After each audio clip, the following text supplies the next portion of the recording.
আসসালামু আলাইকুম সুপ্রিয় দর্শক মণ্ডলী, আমি মোহাম্মদ ইসমাইল হোসেন মিলন আপনাদের সকলকে ওয়েলকাম করছি।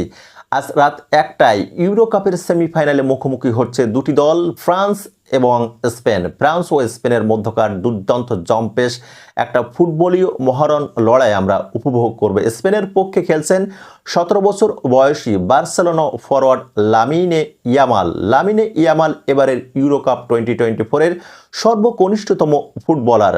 জার্মান শিশুশ্রম আইন অনুযায়ী লামিনে ইয়ামাল কিন্তু নাবালক এবং শিশুশ্রম আইন অনুযায়ী নাবালকদের রাত 8টার পরে কাজ করানো বেআইনি। তবে ফুটবলার বা খেলোয়াড়দের ক্ষেত্রে সেটি কিন্তু রাত 11টা পর্যন্ত। আজ রাত 1টায় ফ্রান্স এবং স্পেনের মধ্যকার সেমিফাইনাল খেলা যখন অনুষ্ঠিত হবে তখন জার্মানির স্থানীয় সময় কিন্তু রাত 9টা। খেলা শেষ হতে হতে রাত 11টা পার হয়ে যাবে। তবে স্পেনের কোচ সিদ্ধান্ত নিয়েছেন যে আজকে জরিমানা দিয়ে হলেও লামিনে ইয়ামালকে যদি প্রয়োজন হয় তিনি খেলাবেন। রাত 11টার পরে বাংলাদেশ সময় জার্মানির শিশুশ্রম অনুযায়ী লামিনে ইয়ামালকে খেলাতে হলে 38 লক্ষ টাকা জরিমানা দিতে হবে। গ্রুপ পর্বের প্রথম ম্যাচে ক্রোয়েশিয়ার বিপক্ষে স্পেনের কোচ কিন্তু লামিনে ইয়ামালকে উঠিয়ে নিয়েছিলেন 86 মিনিটে, ইতালির বিপক্ষে 71 মিনিটে, আলবেনিয়ার বিপক্ষে 19 মিনিটে তিনি মাঠ থেকে লামিনে ইয়ামালকে তুলে নিয়েছিলেন। কারণ শিশুশ্রম আইনের ওই বেড়াজালে আবদ্ধ হয়ে জরিমানা গুনতে হবে, এই ভয়তেই কিন্তু লামিনে ইয়ামালকে পুরোটাই খেলার সাহস তিনি পাননি।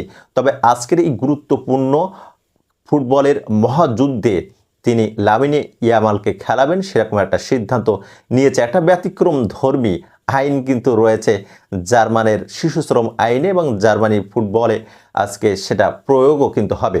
সুপ্রিয় দর্শক মণ্ডলী, হেড টু হেড পরিসংখ্যান আপনাদের একটু জানিয়ে দিই। ফিফার র্যাঙ্কিং অনুযায়ী স্পেনের অবস্থান কিন্তু 8, ফ্রান্সের অবস্থান কিন্তু 2। ফ্রান্স এবং স্পেন এ পর্যন্ত মুখোমুখি হয়েছে মোট 36 বার, 16 বার জয়লাভ করেছে স্পেন। পরের দিকে 13 বার জয়লাভ করেছে ফ্রান্স। 7টি ম্যাচ কিন্তু ড্র হয়েছে। এবারে ইউরো কাপে স্পেন 5টি ম্যাচ খেলেছে, 5টিতেই জয়লাভ করেছে। মোট তারা 11টি গোল করতে সক্ষম হয়েছে। অপরদিকে ফ্রান্স এবারের ইউরো কাপে 5টি ম্যাচ খেলেছে, 2টি জয়লাভ করেছে, 3টিতে কিন্তু ড্র করেছে। সেখানে ফ্রান্স মাত্র 3টি গোল করেছে, 2টি কিন্তু ওন গোল বা আত্মঘাতী গোল, একটি প্রান্তি থেকে গোল করতে সক্ষম হয়েছে।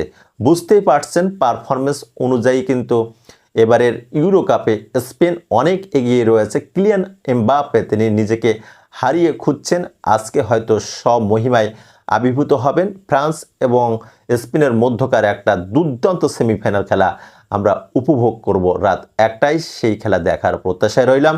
এতক্ষণে যারা আমার ভিডিওটি দেখলেন আপনাদেরকে অসংখ্য ধন্যবাদ। Thank you so much for watching this video. See you again. খুদা হাফেজ।